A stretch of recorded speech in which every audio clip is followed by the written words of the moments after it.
എനിക്ക് വിപ്പ് കിട്ടിയിരുന്നു. ഞാൻ സൈൻ ചെയ്ത് കൊടുക്കുകയും ചെയ്തിരുന്നു. വാട്സാപ്പിലും അയച്ച് കിട്ടിയിരുന്നു. പേപ്പർ മെറ്റീരിയലായിട്ടും കിട്ടിയിരുന്നു. ആ വിപ്പിനനുസരിച്ചാണ് ഞങ്ങൾ നിൽക്കുന്നത്. ഡി സി സി പ്രസിഡന്റ് നാട്ടം സുരേഷ് MLA തന്ന വിപ്പിനോടനുബന്ധിച്ച് തന്നെയാണ് ഞങ്ങൾ തീരുമാനമെടുക്കുകയും ചെയ്തത്. ഞാനും പ്രിയായും അതിനനുസരിച്ച് നിന്നു. മറ്റുള്ളവർ ആ വിപ്പ് കിട്ടിയില്ല എന്നുള്ളൊരു തൊടി ന്യായം പറഞ്ഞ് വീടുകളിൽ നിന്ന് മാറി നിന്നൊക്കെയാണ് അവരത് ഒഴിവായെന്ന് പറയുന്നു. പക്ഷേ ആ വിപ്പ് ഏത് രീതിയിലാണോ ഇവർക്ക് കൈകാര്യം ചെയ്യാൻ പറ്റുന്നത് അതിനനുസരിച്ചുള്ള നടപടികൾ DCC യിൽ നിന്നും കോൺഗ്രസിൻ്റെ നേതൃത്വത്തിൻ്റെ ഭാഗത്തുനിന്നും ഉണ്ടാകും തന്നെയാണ് ഞാൻ പ്രതീക്ഷിക്കുന്നത്. ഔദ്യോഗികമായിട്ട് കാരണം നേതൃത്വം പറഞ്ഞിരുന്ന ഒരു കാര്യത്തിലേക്ക് അത് അനുസരിച്ച് നിൽക്കുന്ന ഒരു വ്യക്തിയാണ് ഞാൻ. അപ്പോൾ ഔദ്യോഗികമായിട്ട് ഞാൻ തന്നെ നിൽക്കുന്നതാണ് ഞാൻ പറയുന്നത്. കോൺഗ്രസിന്റെ അഭിമാനം രക്ഷിക്കാന്ന് പറഞ്ഞു കഴിഞ്ഞാൽ കോൺഗ്രസിന്റെ നേതൃത്വം പറയുന്ന ഒരു വിപ്പ് ലംഘിച്ചുകൊണ്ട് പോകുന്നതാണ് കോൺഗ്രസിന്റെ അഭിമാനം രക്ഷിക്കുന്നത്.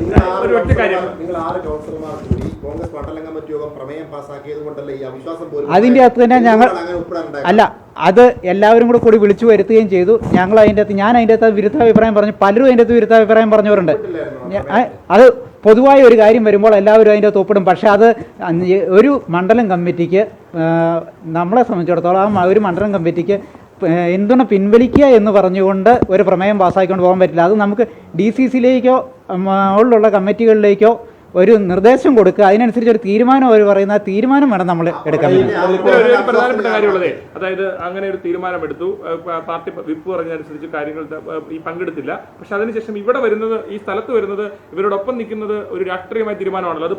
അത് UDF തീരുമാനമാണത്. ഇത് UDF ആണ് ഇവിടെ വന്ന് നിൽക്കുന്നത്. അല്ലാണ്ട് ഞാനെന്നൊരു വ്യക്തിയോ കോൺഗ്രസിന്റെ ഒരാളോ മാത്രമല്ല UDF ആണ് ഇവിടെ നേതൃത്വം പറഞ്ഞില്ല. കാരണം ഇത് UDF ഒന്നിച്ച് നിൽക്കുന്നത്. കാരണം വിപ്പിനനുസരിച്ച് നിൽക്കുന്നവരാണ് ഞങ്ങൾ. കോൺഗ്രസ് രണ്ട് തട്ടിലായില്ലെന്ന് പറയില്ല. കാരണം കോൺഗ്രസ് ഒന്നായിട്ടാണ് നിൽക്കുന്നത്. യഥാർത്ഥ കോൺഗ്രസ്സുകാർ ഒന്നിച്ച് തന്നെ നിൽപ്പുണ്ട്. ഈ പ്രശ്നങ്ങളൊക്കെ തുടങ്ങുന്ന സമയത്ത് ഉൾപ്പെടെ വന്ന ഒരു ആരോപണം എന്ന് പറയുന്നത് കേരള കോൺഗ്രസ് കമ്മിറ്റി ഓപ്പറേഷനാണ്. അത് ഉൾപ്പെടെ അറിഞ്ഞുകൊണ്ട് നടത്തുന്ന ഒരു ചരടുവരിയാണ്. അത് തന്നെയാണോ? അതിനെക്കുറിച്ച് അഭിപ്രായം പറയാനുള്ള കാരണം എന്ന് വെച്ച് കഴിഞ്ഞാൽ ഞാൻ ഔദ്യോഗികമായിട്ടുള്ള എന്ത് നിലപാട് സ്വീകരിക്കുന്നുണ്ട്, ഔദ്യോഗികം മുകളിൽ നിന്നുള്ള DCC കളിൽ നിന്നുള്ള നിർദ്ദേശങ്ങൾ എന്താണോ അതിനനുസരിച്ച് മാത്രമാണ് ഞാൻ മുന്നോട്ട് പോയിക്കൊണ്ടിരിക്കുന്നത്.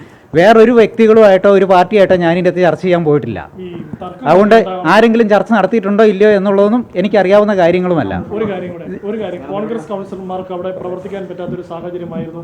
ആ വലിയ രീതിയിൽ വാർഡുകൾക്ക് പണം അനുവദിക്കുന്നതിലൊക്കെ വിവേചനം കാണിച്ചു. ഇതൊക്കെ ശരിയായിരുന്നു?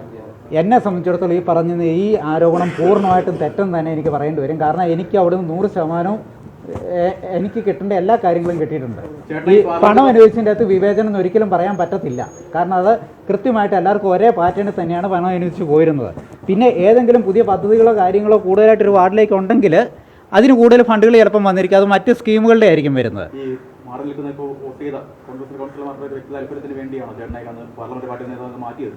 അതിനെക്കുറിച്ച് ഇപ്പം അഭിപ്രായം പറയാൻ ഞാൻ ആളല്ല.